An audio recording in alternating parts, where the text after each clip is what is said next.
friends, welcome to Madras Samayal.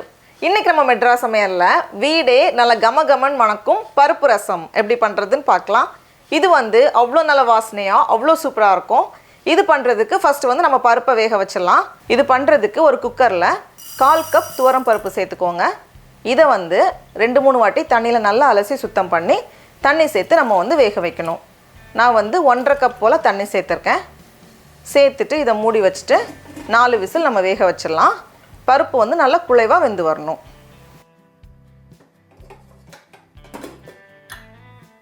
இப்போ நம்ம open பண்ணி பார்க்கறப்போ பருப்போட அடையாளமே இல்லாம இந்த மாதிரி நல்லா வெந்து வந்திருக்கு. அடுத்து நம்ம ரசத்துக்கு தேவையான மீதி பொருட்கள்லாம் ரெடி பண்ணி வச்சிடலாம். நான் ஒரு கைப்பிடி அளவுக்கு புளி எடுத்துர்க்கேன். இத ஒரு 15 நிமிஷம் போல நம்ம தண்ணில ஊற வச்சிடலாம். புளி கொஞ்ச நேரம் ஊறினதுக்கு அப்புறமா இத நல்லா கரைச்சி நம்ம புளி தண்ணி எடுத்து வச்சிடலாம். ரெடியா இருக்கு. அப்புறமா நல்லா பழுத்த 2 பெரிய சைஸ் தக்காளி எடுத்துர்க்கேன். அதையும் ஒரு பவுல்ல நல்லா கை வச்சு நம்ம மசிச்சாலே போதும். பாருங்க இந்த மாதிரி ரெடி பண்ணியாச்சு. எப்பவுமே ரசத்துக்கு நம்ம ஃப்ரெஷ்ஷா மிளகு, சீரகம், பூண்டு தட்டி போடும்போது அவ்வளோ நல்ல வாசனை கொடுக்கும். அது பண்றதுக்கு நான் இன்னைக்கு 1 டீஸ்பூன் சீரகம் எடுத்துர்க்கேன்.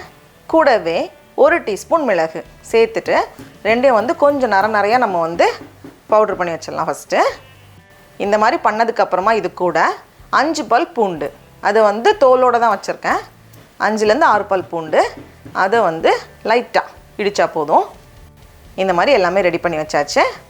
எல்லாமே ரெடியா இருக்கு. இப்போ எல்லாத்தையும் சேர்த்துட்டு நம்ம கொதிக்க வச்சிட்டோம் அப்படின்னா அவ்வளவுதான், சூப்பரான பருப்பு ரசம் தயாராயிரும். அதுக்கு ஒரு பேன்ல 2 டீஸ்பூன் அளவுக்கு எண்ணெய் சேர்த்துக்கோங்க.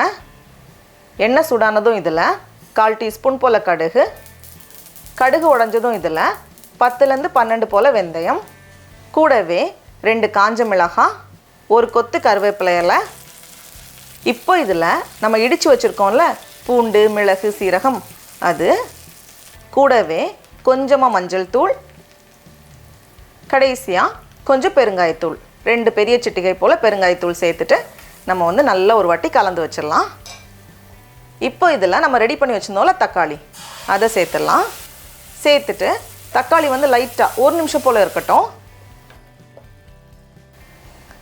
இப்போது இந்த ஸ்டேஜில் நம்ம பருப்பு ரெடி பண்ணி வச்சிருந்தோம்ல அது, கூடவே புளி தண்ணி,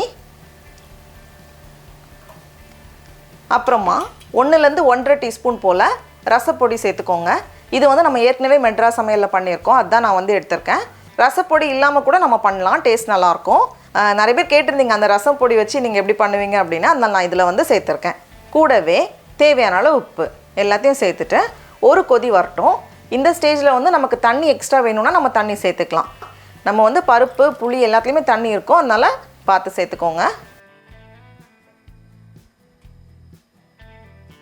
இந்த மாதிரி ரசம் லைட்டாக ஒரு கொதி வந்ததும் கொஞ்சம் நறுக்குன மல்லி இலை சேர்த்துட்டு நம்ம ஸ்டவ் ஆஃப் பண்ணிடலாம். அவ்வளோதான்.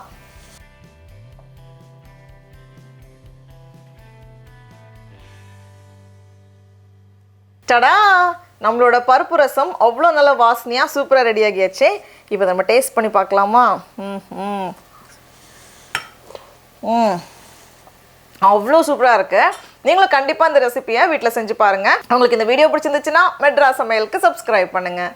நாவின் சுவையரும்புகள் மலரட்டும்.